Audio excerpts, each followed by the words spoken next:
Oitavo ano, nós estudamos os conceitos de triângulo. E agora, continuando nosso estudo sobre geometria, nós vamos falar sobre quadriláteros, ou seja, figuras de quatro lados, polígonos de quatro lados.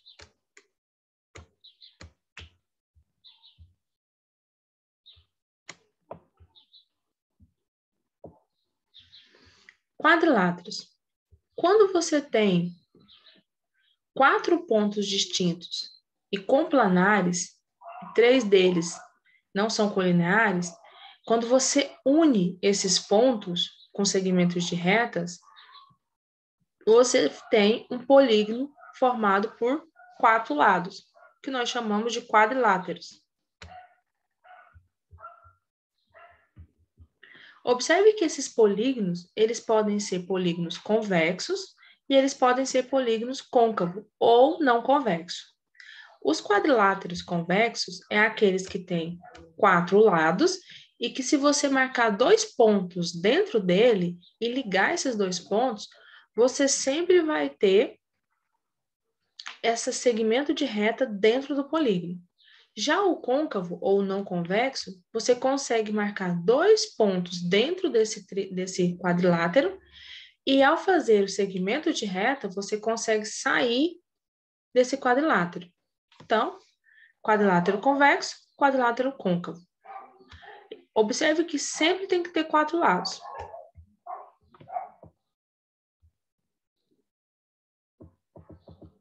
Os principais elementos que formam qualquer quadrilátero são os vértices, os lados, as diagonais, os ângulos internos, os ângulos externos, e aqui nós temos a adição do conceito de ângulos opostos. Bom, quando você tem um quadrilátero, o vértice ele vai ser o encontro desses lados.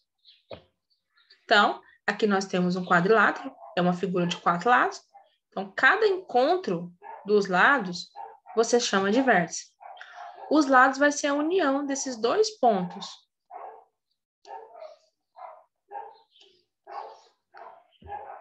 As diagonais, elas vão ser as linhas que vão se formar de um vértice até outro que não é lado. Então, daqui até aqui, daqui até aqui. Observe que não foi falado sobre diagonais quando nós estávamos estudando sobre triângulos, porque os triângulos não têm diagonal. Os diagonais, elas vão começar a partir dos quadriláteros. Ângulo interno,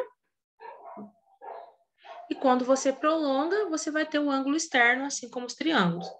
Então, você vai ter quatro vértices, quatro lados, quatro ângulos internos e quatro ângulos externos.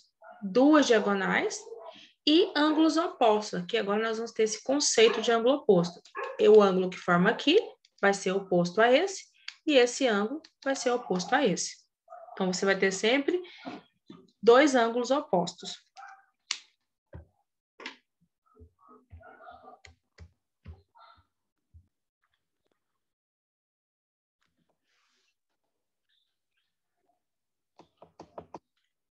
Todos os quadriláteros, você pode fazer uma diagonal e dividir ele em dois triângulos. Aqui nós temos o quadrilátero A, B, C, D. Ao traçar a diagonal AC, nós criamos o triângulo ACD e o triângulo ACB.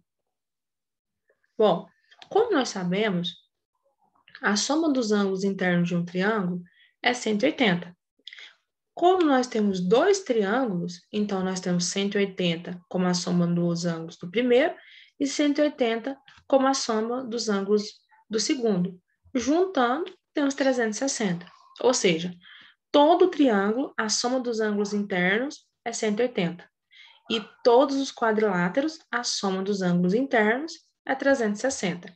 Aqui nós vamos ter uma coincidência. Externo e interno vai valer 360.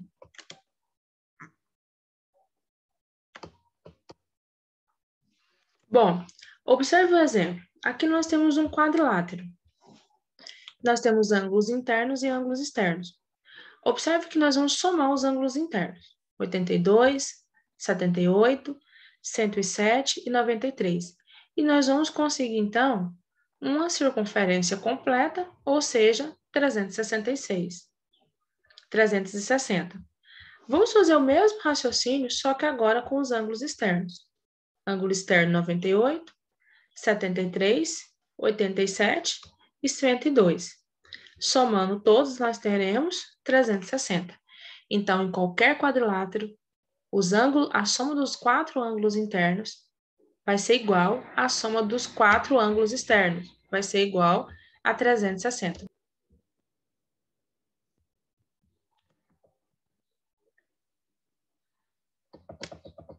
Os quadriláteros, assim como os triângulos, eles recebem classificações. Dentro dos quadriláteros que nós classificamos como convexo, nós temos 2 grandes grupos, os paralelogramos e os trapézios. Então, os paralelogramos, eles são os quadrados, os paralelogramos mesmo, os retângulos, os losangos. Os trapézios, nós temos trapézio isósceles, trapézio equilátero, trapézio retângulo e assim por diante. Então, nós temos 2 grupos de quadriláteros, os paralelogramos e os trapézios.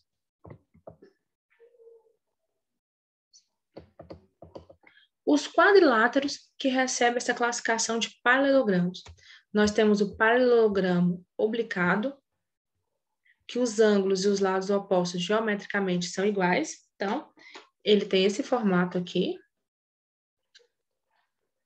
E ele está dizendo que esse ângulo é igual a esse ângulo, que esse ângulo é igual a esse ângulo, então ângulos opostos. Esse lado é igual a esse lado e esse igual a esse. Então, lados opostos são sempre iguais. Nós temos também o losango. O losango, os 4 lados são geometricamente iguais e os ângulos opostos geometricamente iguais. O losango, ele é quase que um quadrado. Esse lado aqui são todos iguais, mas tem uma diferença. No quadrado, todos os ângulos são iguais. Aqui, esses ângulos opostos são iguais. Então, esse ângulo não precisa necessariamente ser igual a esse ângulo. Retângulo. Nós temos os 4 ângulos retos e os lados opostos iguais. Então, quando eu falo de um retângulo, esse lado é igual a esse é igual a esse, porém, os ângulos todos têm que valer 90 graus. O quadrado, todos os ângulos são iguais e todos os lados são iguais. Então, a diferença entre o quadrado e o losango é que no losango os 4 ângulos não precisam necessariamente ser iguais. Mas lembrando que a soma deles sempre tem que ser igual a 160. Então, nós vimos que os paralelogramos têm 4. Paralelogramo oblíquo, losango, retângulo e quadrado. E os trapézios, nós temos 3 tipos diferentes. Trapézio isósceles, trapézio escaleno e o trapézio, que é chamado de trapézio retângulo. O trapézio, que recebe o nome de isósceles, aqui você vai lembrar do triângulo. Quando eu falo triângulo isósceles, os 3 lados do triângulo são iguais. Então, trapézio isósceles, os lados opostos, que não são paralelos, possuem a mesma medida. Trapézio, ele tem 2 bases, base maior e a base menor. Essas 2 bases, elas são paralelas, são linhas paralelas, e elas têm medidas diferentes. Porém, as laterais do trapézio isósceles têm a mesma medida. Trapézio escaleno. Aqui nós vamos lembrar da classificação dos triângulos. Um triângulo ele é classificado como escaleno quando todos os lados dele são diferentes. Então, o trapézio ele é classificado como escaleno quando os lados não paralelos não têm a mesma medida. Ou seja, no trapézio escaleno, os 4 lados têm medida diferente. Trapézio retângulo. Um triângulo ele recebe a classificação de triângulo retângulo quando ele tem um ângulo de 90 graus. Aqui, a diferença é que são 2 ângulos de 90 graus. Todo trapézio retângulo, obrigatoriamente, tem que ter 2 ângulos de 90. Aqui pode ter 2 ângulos de 90, porque 90 mais 90 é 180. ainda vai sobrar 180 graus para os outros dois ângulos, porque a soma dos quatro tem que ser 360.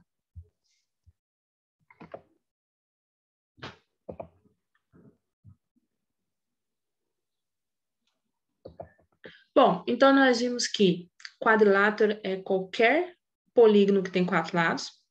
Eles podem ser convexo e côncavo. Os quadriláteros, eles têm quatro lados, quatro ângulos interno e externo, e quatro vértices. Os quadriláteros, eles podem ser classificados em paralelogramos e em trapézios. Paralelogramos, nós temos quatro tipos: os quadrados, os retângulos, os losangos e os paralelogramos oblíquos. Os trapézios, nós temos três: trapézio retângulo, trapézio escaleno e trapézio isósceles. E agora nós vamos ver algumas informações importantes relacionadas aos quadriláteros e suas propriedades. Bom, o primeiro nós vamos falar sobre a base média de um trapézio. Então, esse aqui é válido apenas para os trapézios. A base média, ele é um segmento de reta que liga os pontos médios aos lados não paralelos do trapézio. Então, quando eu falo de base média, ele está procurando o segmento de reta que divide esse trapézio ao meio. Esse segmento de reta, no nosso exemplo aqui, pontilhado de laranjado, nós conseguimos calcular ele. Nós temos um trapézio A, B, C, D. A base maior chamou de B, maiúsculo. A base menor chamou de B, minúsculo. E eu preciso determinar a base média, essa distância de N até V. Como que eu faço? É bem simples, basta você somar a base maior com a base menor e dividir por 2. Essa é a forma de calcular a base média.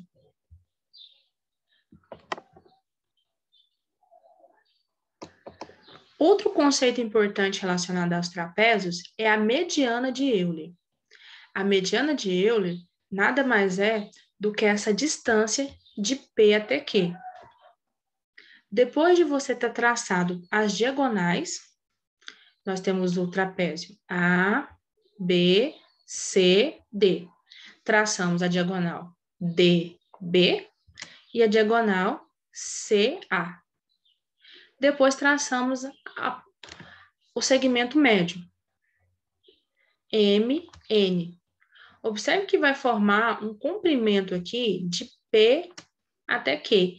Esse comprimento que se formou, que está de vermelho, ele é chamado de mediana de Euler. E para determinar a mediana de Euler é muito simples.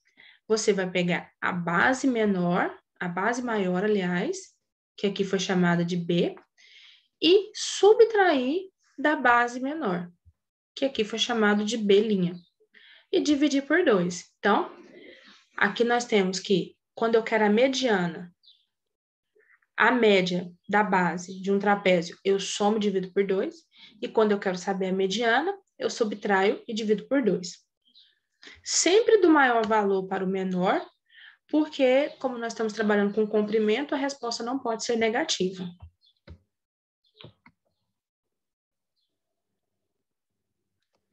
Vamos ver um exemplo. A figura representa um trapézio, cujas bases são AB e DC, e elas medem 6 e 10. Sendo o MN os pontos médios dos lados, AD e BC, conclui-se que a medida do segmento PQ é... Observe que aqui nós temos um trapézio, A, B, C, D.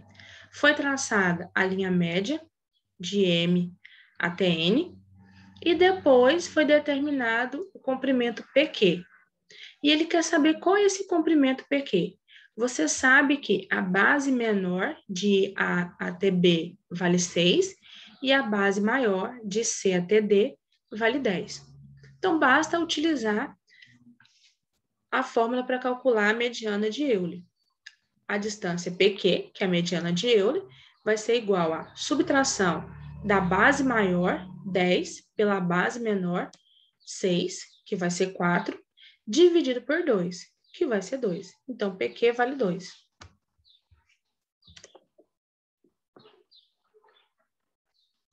Bom, nós vimos duas propriedades importantes relacionadas aos trapézios. Agora, nós vamos ver também algumas propriedades importantes relacionadas aos paralelogramos. Primeira propriedade.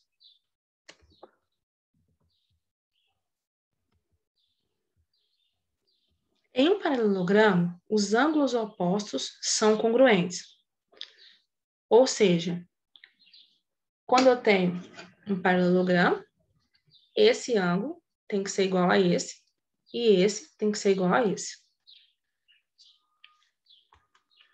Considere o paralelograma A, E, O e U. A e U são medidas de ângulos colaterais internos, ou seja, eles têm que valer 180. Isso também é válido para A e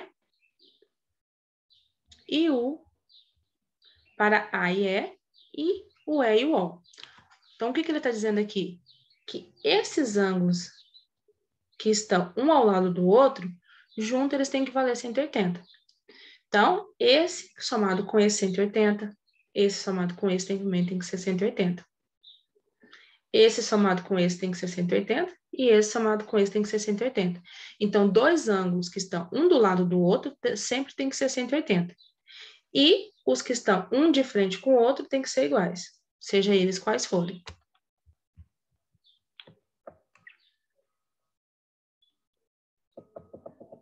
Segunda propriedade, em qualquer paralelogramo, os lados opostos são congruentes. Bom, isso aqui nós já sabemos. É só analisar qualquer paralelogramo que vocês vão entender. Ó.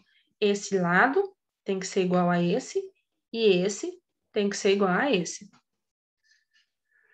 Caso você trace uma diagonal, os ângulos, eles vão dividir ao meio. Então, aqui nós temos um paralelogramo, A, B, C e D, e foi traçada uma diagonal de A até C. Quando ele fez isso, esse ângulo que estava aqui, ele foi dividido ao meio. Então, quer dizer que esse ângulo A é igual ao ângulo B. E o ângulo D é igual ao ângulo C. Então, suponha que esse ângulo tinha o valor de 90 graus. O oposto a ele também tinha que valer 90.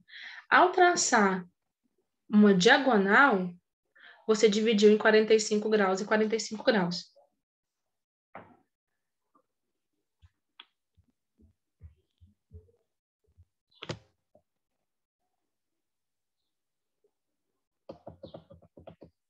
Terceira propriedade.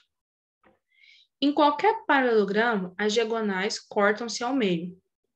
Então, se eu traço duas diagonais, de um ponto até o outro, de um ponto até o outro, o ponto de encontro dessas duas diagonais é o meio desse paralelogramo. Aqui nós temos o paralelogramo A, B, C, D. Foi traçada a diagonal de D até B, de C até A, e teve um ponto de encontro M. Então, esse ponto de encontro M, ele está no centro do paralelogramo. Pessoal, então nós vimos o que é um quadrilátero, entendemos as classificações, algumas regras importantes e propriedades importantes para o paralelogramo, vimos também algumas formas de calcular quando se trata de trapézios, a média e a mediana. Bom, e agora nós concluímos esse conteúdo, por enquanto, de quadriláteros. Vai ficar algumas atividades para vocês realizarem, e é importante que os alunos que não estão indo nas aulas presenciais enviem as fotos das atividades por e-mail. Se você tiver alguma dúvida ou se você tiver alguma dificuldade em realizar os exercícios, os plantões acontecem das 7 às 11 da manhã. Bons estudos para vocês!